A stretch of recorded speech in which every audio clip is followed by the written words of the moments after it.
स्मृति स्मृति सूचना संग्रहण ग्रहण करने और लंबे समय तक याद रखने से प्रत्यक्ष चिंतन आदि स्मृति की मानसिक प्रक्रिया आता है। स्मृति की प्रक्रिया कहा जाता है 3 स्वतंत्र परंतु अंतर संबंधित कारण होते हैं। सूचना कोड संकेतन एनकोडिंग स्टोरेज।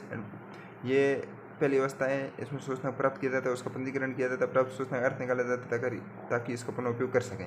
भंडारण दूसरा चरण है। कूट संकेतित सूचना संग्रहित करना, बाद में काम लिया जा सके। भंडारण प्रक्रिया में सूचना संग्रहित करना, लंबे समय तक बनाए रखना शामिल है, जो भंडारण के लिए दृढ़ीकरण प्रक्रिया संपन्न करता है।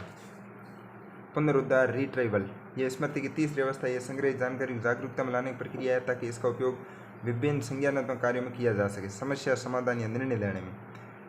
फिर आता है स्मृति का अवस्था मॉडल। एटकिंसन और सिफ्री ने स्मृति का अवस्था मॉडल प्रस्तुत किया। संवेदी स्मृति, अल्पकालीन स्मृति, दीर्घकालीन स्मृति। संवेदी स्मृति का मतलब सूचनाएं आती संवेदी स्मृति, चित्रात्मक दृष्टि, प्रतिध्वनात्मक ध्वनि एवं अन्य संवेदनाएं। संचित क्षमता इसकी ज़्यादा होती है, अवधि 1 सेकंड से कम। अल्पकालीन स्मृति संचित क्षमता कम, अवधि 30 सेकंड से कम। विस्तार पूर्वाभ्यास तो स्थायी स्मृति, संचित क्षमता अधिक, असीमित है और अवधि जीवन पर्यंत। इस मॉडल के अनुसार 3 प्रकार के स्मृति तंत्र है। संवेदी स्मृति, अल्पकालिक और दीर्घकालिक।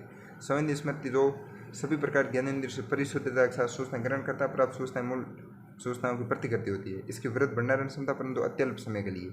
कोई भी नई सूचना सबसे पहले संवेदी स्मृति में आती है। फिर आता है अल्पकालिक स्मृति, जिन सूचना पर हम ध्यान देते हुए हमारे द्वितीय स्मृति भंडार प्रवेश करती है, इसे अल्पकालीन कहते हैं। ये 30 सेकंड या उससे कम समय तक रख पाती है। यही सूचना का निरंतर अभ्यास न किया जाए तो इस सूचना का क्षय हो जाता है। सूचना कूट संकेतन मुख्य रूप से ध्वन्यात्मक होता है।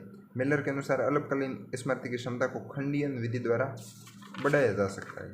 फिर आती दीर्घकालिक स्मृति क्षमता, इसे गौण स्मृति कहा जाता है। विलियम जेम्स ने इस स्मृति को विस्तार पूर्वाभ्यास के बाद सूचना दीर्घकालिक स्मृति में पहुंच जाती है। कोई सूचना दीर्घकालीन भंडार चल जाती है तो उसे हम कभी नहीं भूलते हैं और स्थायी भंडार करें। भंडारण क्षमता असीमित और जीवन पर्यंत होती है। सूचना एक भंडार से दूसरे भंडार कैसे पहुंचती है, इस प्रश्न के उत्तर में एटकिंसन और सिफ्री ने नियंत्रण प्रक्रियाओं का विस्तार प्रस्तुत किया। संज्ञानात्मक अवधान, यह पहली नियंत्रण प्रक्रिया जो सुनिश्चित करती कौन सी सूचना संवेदी से अल्पकालीन में प्रवेश करेगी। अनुरक्षण अभ्यास, यह दूसरी प्रक्रिया जिसमें सूचना का अभ्यास के द्वारा द्वितीय स्मृति में वांछित समय तक रखा जा सकता है। खंडनीय विधि, अल्पकालीन स्मृति की क्षमता को बढ़ाने की प्रमुख नियंत्रण प्रक्रिया है खंडनीय विधि, मोबाइल नंबर याद करना।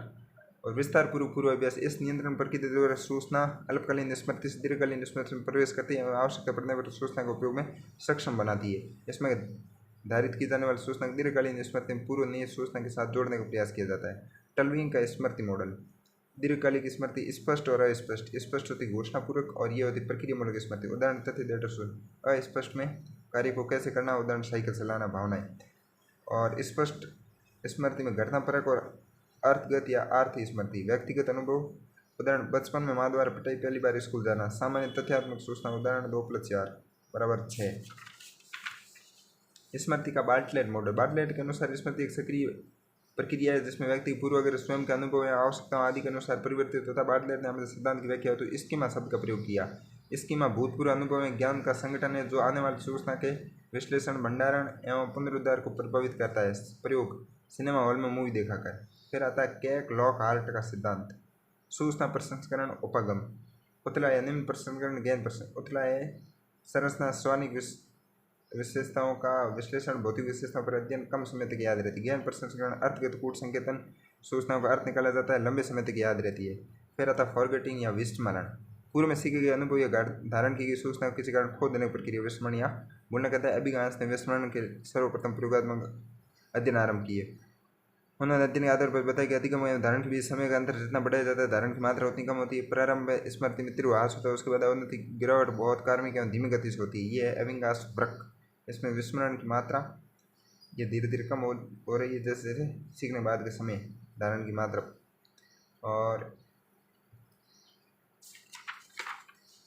विस्मरण के सिद्धांत या कारक, ह्रास का अनुपयोगी सिद्धांत। इस सिद्धांत का प्रतिपादन 1895 में एबिंगास ने किया। इस सिद्धांत के अनुसार जब कोई सूचना सीखते हैं तो हमारे मस्तिष्क में स्मृति चिन्ह बनते हैं, परंतु सीखने बाद जैसे समय बीतता है इन स्मृति चिन्हों का लोप हो जाता है। यह सिद्धांत विस्मरण की पर्याप्त रूप से व्याख्या नहीं कर पाया है।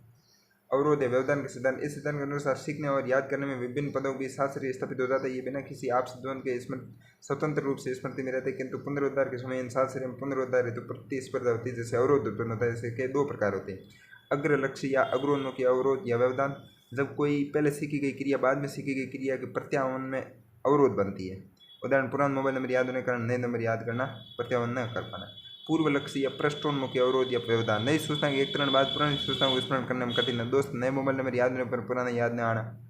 फिर आता है कूट संकेतन असफलता। सूचनाओं को उचित कूट संकेतन नहीं होने के कारण वे दीर्घकालिक स्मृति में प्रवेश नहीं कर पाती, इससे प्रत्यावहन नहीं होता है। प्रत्याह्वान सुदृढ़ीकरण असफलता। स्मृति में संचित कूट संकेतित सूचनाओं का सुदृढ़ीकरण नहीं हो पाता, जिससे दीर्घकालिक स्मृति का निर्माण नहीं हो पाता और विस्मरण हो जाता है। पुनरुद्धार असफलता सिद्धांत। टल्विंग द्वारा प्रतिपादित सिद्धांत दीर्घकालीन स्मृति में संचित सूचना का समय पर प्रयोग नहीं कर पाना पुनरुद्धार असफलता कहलाता है। प्रत्याह्वान के समय पुनरुद्धार के संकेतों का अनुपस्थिति अनुपयुक्त होने के कारण होता है। पुनरुद्धार के संकेत वे साधन जो हमें स्मृति में संचित सूचनाओं को पुनः प्राप्त करने में मदद करते हैं। अभिप्रेरित विस्मरण। दुश्चिंता या दोष भाव उत्पन्न करने वाले जीवन की अनुभूतियों को दमन या गोपन के माध्यम से भूलना ही अभिप्रेरित विस्मरण कहलाता है। सिगमंड फ्रॉयड के अनुसार हम भूलते हैं क्योंकि हम भूलना चाहते हैं। छेड़छाड़ घटना महिलाओं मन में ट्रॉमा उत्पन्न करती है तो वे भूलना चाहती है। स्मृति वृद्धि। स्मृति सुधार की बहुत सारी युक्तियां जिन्हें स्मृति सहायक संकेत कहा जाता है। पहला, प्रतिभाओं के उपयोग से स्मृति सहायक संकेत। इस विधि की याद रखने के लिए सामग्री अथवा उसके इर्द गिर्द सुस्पष्ट प्रतिभाओं की रचना की जाती है। मुख्य शब्द कीवर्ड विधि। सूचना कीवर्ड के माध्यम से याद रखा जाता है। नई भाषा शब्द सीखना। यह विधि रटने विधि से बेहतर है। श्यान विधि। याद की जाने वाली सूचना वस्तुओं को प्रतिभा के रूप में व्यवस्थित किया जाना है। रिलायंस प्रेस सामान खरीदते समय चीजों की याद रखना। यह विधि एक क्रम में सूचना की याद करने में उपयोगी है। फिर संगठन के उपयोगी से स्मृति सहायक संकेत। संगठन का तात्पर्य याद की जाने वाली सूचना या सामग्री एक क्रम में सुनिश्चित करना। ये पुनरुद्धार का कार्य सरल बना देता है। पुनरुद्धार मतलब रिकनेक्शन। फिर आता खंडनीय विधि। छोटी छोटी इकाइयों मिलाकर बड़ी सूचना याद करना। फिर प्रथम अक्षर तकनीक। याद किए जाने वाले प्रत्येक शब्द का पहला अक्षर याद करना, जैसे विज्ञ और ओशियन। फिर आता गहन स्तर प्रक्रमण द्वारा। यह सिद्धांत फ्रैंक और लॉकहार्ट द्वारा दिया गया। सूचना के सतही गुणों पर ध्यान देने के बजाय उसके अर्थ का प्रक्रमण करना। सूचना का अर्थ एवं संबंधित अधिक प्रश्न पूछना। अवरोध कम करना। अत्यधिक समान सूचनाओं को एक साथ याद करने से बचना। पर्याप्त पुनरुद्धार संकेत रखना। याद की जाने सूचना पुनरुद्धार संकेतों की पहचान। PQRST विधि। थॉमस एवं रॉबिन्सन। P मतलब पूर्वावलोकन, क्वेश्चन, रीडिंग, सेल्फ स्वतः, और T परीक्षण। सूचना पर सर से नज़र बनाना। पाठ से प्रश्न देखना। पढ़ना शुरू कर उत्तर खोजना। जोर से पढ़ना। जो पढ़ा उसे लिखकर याद करना। यह विधि स्कूली बच्चों के लिए अत्यधिक उपयोगी है। फिर अभिप्रेरणा। मॉर्गन एवं किंग के अनुसार अभिप्रेरणा तात्पर्य एक प्रेरक या आकर्षण बल से जो खास लक्ष्य को और व्यवहार को निरंतर ले जाती है। ये मॉर्गन किंग ने कहा। बैरॉन ने क्या कहा? मनोविज्ञान में हम लोग अभिप्रेरणाओं के काल्पनिक आंतरिक प्रक्रिया में परिभाषित करते हैं जिसे प्रत्यक्ष नहीं मापा जा सकता तथा ये एक खास उद्देश्य की और व्यवहार को ले जाता है। फिर अभिप्रेरणा का आकलन। अभिप्रेरणा आकलन के अंतर्गत व्यक्ति के अभिप्रेरण कारकों का आकलन का प्रयास किया जाता है। चूंकि मनुष्य सामाजिक अभिप्रेरणा के प्रति अधिक संवेदनशील होता है, अतः आकलन में मुख्यतः सामाजिक अभिप्रेरकों को मापते हैं, क्योंकि जैविक अभिप्रेरकों को सीधे व्यक्ति से पूछकर ज्ञात किया जा सकता है। अभिप्रेरणा आकलन की विधि। पहली, प्रश्नावली विधि। सर्वाधिक सुगम प्रश्न विधि। सामाजिक अभिप्रेरणा से संबंधित प्रश्न निर्मित किए जाते हैं, उनके उत्तरों के आधार पर अभिप्रेरणा का आकलन किया जाता है। फिर प्रक्षेपण विधि। इस विधि में व्यक्ति को कुछ अस्पष्ट असंगठित सामग्री दी जाती है। इस सामग्री की व्याख्या करते समय व्यक्ति के अचेतन मन में सामाजिक अभिप्रेरक अभिव्यक्त होते हैं। सर्वाधिक लोकप्रिय विधि कथानक संप्रत्यक्षण परीक्षण। तीसरा, ऐतिहासिक घटनाओं का विश्लेषण। समाचार पत्रों, खबरों, ऐतिहासिक घटनाओं वस्तुनिष्ठ विश्लेषण से किसी समाज के सामाजिक अभिप्रेरकों की जानकारी प्राप्त की जाती है। पारिस्थितिक जन्य परीक्षण। किसी विशेष परिस्थिति में व्यक्ति क्रिया प्रतिक्रिया निरीक्षण एवं विश्लेषण के आधार पर सामाजिक अभिप्रेरणा का मापन किया जाता है। किसी व्यक्ति की आक्रामकता हेतु जिम्मेदार अभिप्रेरकों के मापन हेतु वैसी परिस्थिति निर्मित करना। क्रिया स्तर मापन विधि। जिस व्यक्ति में अभिप्रेरणा जितनी प्रबल होती है वह उतनी अभिप्रेरणाओं से संबंधी अनुक्रिया अभिव्यक्ति उतनी तीव्रता से करता है। फिर आता प्रतिबल एवं प्रबंधन। प्रतिबल विभिन्न या दबाव विभिन्न कठिन एवं चुनौतीपूर्ण परिस्थितियों व्यक्ति में होने वाले शारीरिक, सामयिक, संज्ञानात्मक, व्यवहारात्मक परिवर्तन जो व्यक्ति के इन सभी पक्षों को प्रभावित करते। प्रतिबल विद्युत की भांति होते हैं, ऊर्जा प्रदान करते, मानव उद्वेलन में वृद्धि करते हैं, निष्पादन को बढ़ाता है। जिस प्रकार अधिक विद्युत धारा उपकरण खराब कर देती है उस प्रकार दबाव खराब निष्पादन कारण बन सकता है। बहुत कम दबाव कारण व्यक्ति उदासीन या निम्न प्रकार की अभिप्रेरणा का अनुभव कर सकता है, जिससे कार्य निष्पादन धीमी गति या दक्षतापूर्ण होता है। इस प्रकार दबाव किसी जीव द्वारा उद्दीपक घटना के प्रति की जाने वाली अनेक क्रियाओं का प्रतिरूप जो उसकी साम्य अवस्था में व्यवधान उत्पन्न करता है या उसके सामने करने की क्षमता से कहीं अधिक होता है। शैलिया ने दो प्रकार के दबाव संकल्पना दी, यूस्ट्रेस और डिस्ट्रेस। यूस्ट्रेस वह स्तर जो हमारे लाभकारी हो निष्पादन बढ़ाते हैं, माध्यम और इच्छिक तनाव, खेलते समय खिलाड़ियों तनाव, कक्षम प्रेजेंटेशन देना। विपत्ति या डिस्ट्रेस दबाव वह स्तर जो नकारात्मक प्रभाव डालता है, बुरा, असहमित, अतार्किक, अवांछित दबाव। यूस्ट्रेस सकारात्मक, अल्पकालीन उत्सुकता प्रदान करता, अभिप्रेरणा प्रदान करता, निष्पादन को बढ़ाता, नई नौकरी शुरू करना, प्रेजेंटेशन देना। विपत्ति या डिस्ट्रेस होता है नकारात्मक, अल्पकालीन, दुश्चिंता उत्पन्न करना, अभिप्रेरणा अवरुद्ध करना, निष्पादन को गिराता है, अभिभावकों के बीच तलाक या किसी प्रिय को खो देना। डिस्ट्रेस दो प्रकार की होती है, तीव्र एक्यूट और चिरकालिक क्रॉनिक। एक्यूट या तीव्र वो होता है जो घटना पर होता है, जो किसी घटना पर निर्भर करता है, बहुत कम समय के लिए बाइक चला सकता है। चिरकालिक वो होता है अत्यधिक नुकसानदायक, लंबे समय तक रहता है, जैसे वित्तीय समस्या या माता पिता के तलाक। प्रतिबल या दबाव के अन्य प्रकार। अति दबाव, यह दबाव तब होता है जब किसी व्यक्ति को निर्धारित सीमा से अधिक कार्य दे दिए जाए और अत्यधिक कार्यबोझ से उत्पन्न होने वाला दबाव। अति दबाव में छोटी सी घटना भी तीव्र सांवेगिक अनुक्रिया को जन्म देती है। अल्प दबाव, अति दबाव विपरीत होता है जब कोई व्यक्ति अरुचि के चुनौतीहीन परिस्थिति में हो। लगातार एक जैसे काम करने वाला व्यक्ति। कारकों के आधार पर या प्रतिबल या दबाव प्रकार। भौतिक या पर्यावरणीय दबाव, यह दबाव ऐसा प्रकार है जिसमें भौतिक मांगों के कारण हमारे शारीरिक स्थिति में परिवर्तन होता है, जैसे प्रदूषण, शोर, भीड़, प्राकृतिक आपदाएं आदि। मनोवैज्ञानिक दबाव, ऐसे दबाव जो हम स्वयं मस्तिष्क में उत्पन्न करता है। ये दबाव प्रत्येक व्यक्ति के लिए विशिष्ट होते हैं। ये दबाव आंतरिक स्रोत है। मनोवैज्ञानिक दबाव के मुख्य कारण कुंठा, आंतरिक दबाव, सामाजिक दबाव है। आंतरिक दबाव जैसे कि मुझे हर काम में सर्वोत्तम रहना है। सामाजिक दबाव, ये बाहरी कारणों या दूसरे लोगों से अंतर्क्रिया परिणाम स्वरूप उत्पन्न होते हैं। बीमारी, मृत्यु, पड़ोसियों से परेशान, तनावपूर्ण संबंध। फिर आता है प्रतिबल या दबाव के कारण। दबाव के कारणों को प्रतिबल कहते हैं। प्रतिबल कहते हैं जीवन की घटनाएं, हमारी दिनचर्या को बाधित करने वाली तथा जीवन में उथल पुथल मचा देने वाली घटनाएं दबाव का कारण बनती है। घर बदल कर नए घर में जाना, योजनाबद्ध दीर्घकालिक संबंध का टूटना, गैर योजनाबद्ध परेशान करने वाली घटनाएं। दैनिक जीवन के वे पक्ष जो दबाव उत्पन्न कर सकते हैं। इनसे उत्पन्न दबाव की प्रकृति व्यक्तिगत होती है। जो लोग इन कारणों से दबाव महसूस करते हैं उनका मनोवैज्ञानिक स्वास्थ्य निम्न स्तर का होता है। बिजली और पानी की समस्या, ट्रैफिक समस्या, घर में कलह, अभिघातज या अघातक घटनाएं, ट्रॉमेटिक इवेंट्स। इसके अंतर्गत अनेक प्रकार की गंभीर घटनाएं शामिल होती है, जैसे रेल या सड़क दुर्घटना, सुनामी, भूकंप, अग्निकांड आदि। इस प्रकार की घटनाओं का प्रभाव कुछ समय बाद भी दिखाई दे सकता है और कभी कभी यह प्रभाव दूरचिंता, अतीतावलोकन, सौपन के रूप में सतत रूप से बने। ऐसी स्थिति में दबाव का सामना करने के लिए विशेषज्ञों की आवश्यकता पड़ती है। दबाव के प्रभाव, भावनात्मक या संवेगात्मक प्रभाव। वे व्यक्ति जो दबावग्रस्त होते हैं प्राय आकस्मिक रूप से अपनी मन स्थिति में परिवर्तन करते हैं। ऐसे लोगों का व्यवहार चिड़चिड़ा हो जाता है, मित्रों से कट जाते हैं, परिणाम स्वरूप विश्वास की कमी, दूसरी अवसाद की भावना उत्पन्न होती है। फिर आता है शरीर क्रियात्मक प्रभाव। दबाव कारण शरीर में हार्मोन जैसे एड्रेनलिन, कार्टिसोल का स्राव बढ़ जाता है। ये हार्मोन हृदय गति, रक्तचाप, उपापचय एवं शारीरिक क्रिया में विशिष्ट परिवर्तन कर देते हैं। संज्ञानात्मक प्रभाव, उच्च दबाव से व्यक्ति मानसिक अतिभार से ग्रसित हो जाता है। व्यक्ति में ठोस निर्णय लेने की क्षमता में तेजी से कमी होती है।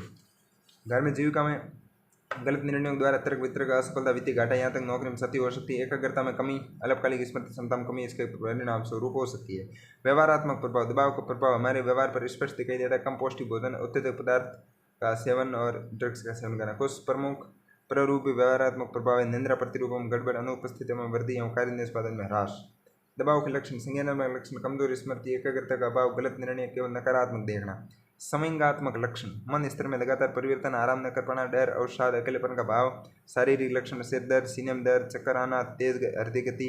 व्यवहारात्मक लक्षण, आत्मसम्मान में कमी, दीर्घकालीन योजना का अभाव, अनियमितता, नशे का सेवन। प्रतिबल की प्रकृति तीन प्रकार से, प्रतिबल प्रतिक्रिया के रूप में, प्रतिबल की प्रक्रिया के रूप में और प्रतिबल कार्य अभिप्रेत रूप। प्रतिक्रिया के रूप में एसेलिन जो आधुनिक दबाव शोध के जनक माने जाते हैं। दबाव को इस प्रकार परिभाषित किया, दबाव किसी भी मांग के प्रति शरीर को अवशिष्ट अनुक्रिया अर्थात खतरे का कारण जो भी हो, व्यक्ति प्रतिक्रियाओं के समान शरीर क्रियात्मक प्रतिरूप से अनुक्रिया करेगा। सेल्वे ने समान प्रतिरूप वाली शारीरिक अनुक्रियाओं के आधार पर सामान्य अनुकूलन संरक्षण सिद्धांत दिया।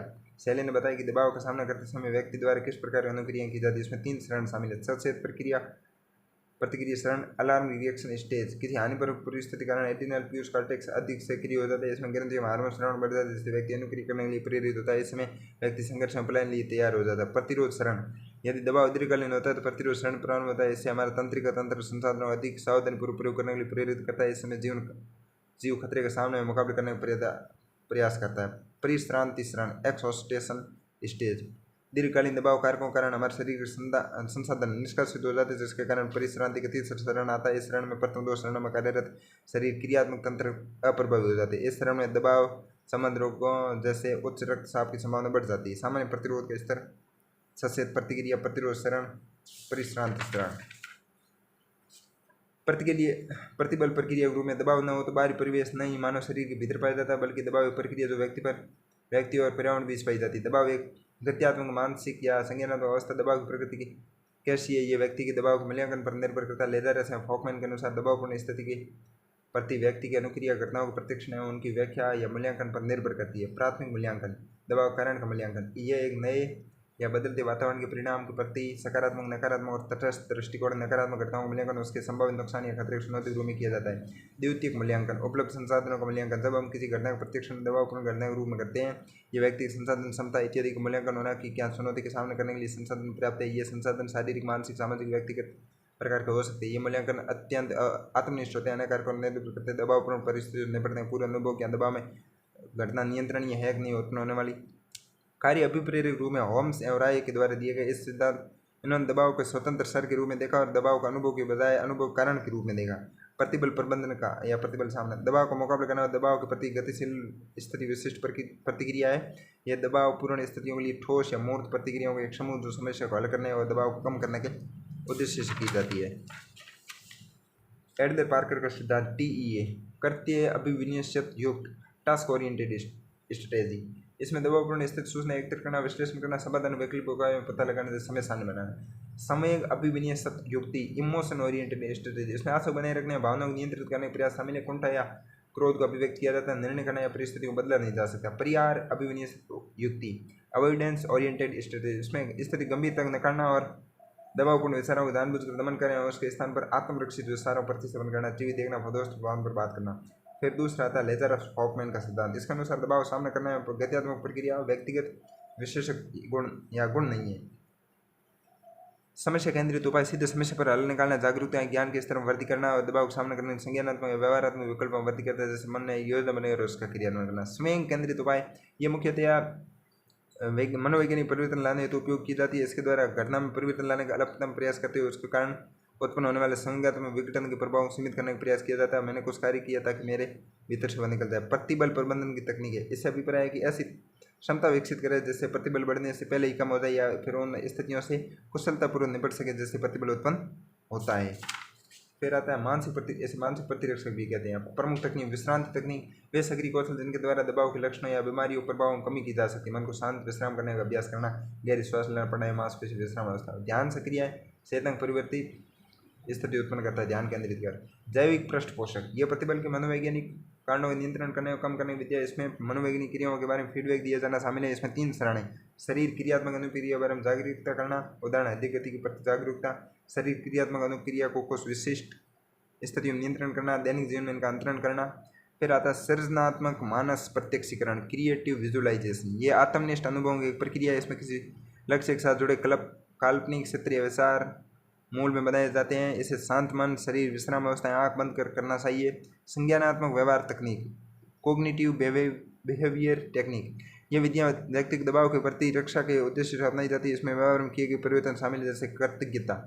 इसमें नकारात्मक अतार्किक विचारों, सकारात्मक अतार्किक विचारों पर प्रतिस्थापित कर दिया जाता है। व्यायाम, नियमित व्यायाम से हृदय क्रिया बेहतर होती है, फेफड़ों क्षमता में सुधार आता है, रक्त प्रवाह बेहतर होता है, शरीर की प्रतिरोधक क्षमता को बढ़ाता है। तैरना, रस्सी कूदना। ये फिर आता है मानसिक स्वास्थ्य प्रोत्साहन। पूर्ण शारीरिक, मानसिक, सामाजिक एवं आध्यात्मिक कुशल सेमी स्वास्थ्य की अवस्था है, न केवल बीमारी का अभाव। प्रत्येक व्यक्ति ऐसे व्यक्तिगत संकटों से गुजरता है जो तीव्र दबाव उत्पन्न करते हैं। रचनात्मक अभिव्यक्ति वाले व्यक्ति को प्रबंधित कर देते हैं और इससे प्राप्त ऊर्जा को सकारात्मक कार्यों में भी रूपांतरित कर लेते हैं। ये अवस्था अस्वास्थ्यकर दबाव के प्रति प्रतिरक्षक समान है। मानसिक स्वास्थ्य निम्न तरीके से बढ़ाया जाता है। दबाव प्रतिरोधी व्यक्तिगत कोबास द्वारा दिए गए आधुनिक अध्ययन द्वारा प्रदर्शित करते हैं कि वे व्यक्ति जिनमें उच्च स्तर के दबाव है लेकिन निम्न स्तर रोग होते हैं उन्हें 3 गुण पाते हैं। दृढ़ता, हार्डनेस नामक व्यक्ति विशेषज्ञ के नाम से जाना जाता है। हार्डनेस, दृढ़ता नामक व्यक्तित्व विशेषज्ञ। फिर है प्रतिबद्धता। पहला, प्रतिबद्धता यानी कार्य, परिवार, अपनी रुचियों तथा सामाजिक जीवन के प्रति प्रतिबद्धता। नियंत्रण, जीवन में उद्देश्य और दिशा की भावना होती है। नियंत्रण यानी जीवन में चुनौती यानी जीवन परिवर्तन सामान्य और सकारात्मक समझते न कि कोई खतरा। जीवन कौशल, अनुकूलित एवं सकारात्मक व्यवहार की वे योग्यता जो व्यक्तियों को दैनिक जीवन मांगों या चुनौतियों से प्रभावित तरीके से निपटने के लिए सक्षम बनाती है। आग्रहिता, समय प्रबंधन, स्वयं चिंतन, सुधार, स्वयं देखभाल करना आदि। आग्रहिता, ऐसा व्यवहार या कौशल जो हमारी भावनाओं, आवश्यकताओं, इच्छाओं, विचारों और सुस्पष्ट एवं विश्वासपूर्ण संप्रेषण में सहायक होता है। आग्रही व्यक्ति में उच्च आत्मविश्वास एवं अपनी अस्मिता की अटूट भावना होती है। ऐसे लोग निवेदन को अस्वीकार करना, प्रेम, क्रोध जैसे स्वयं से खुलकर प्रकट करते हैं। फिर आता समय प्रबंधन। समय प्रबंधन करना सीखने से दबाव मुक्त होने से सहायता मिलती है। लक्ष्य प्राप्ति में सहायक कार्य पर समय व्यतीत करना चाहिए। स्विवेक चिंतन, नकारात्मक विकृत विचार दूसरी चिंता उत्पन्न करते हैं उसके स्थान में सकारात्मक चिंतन करना।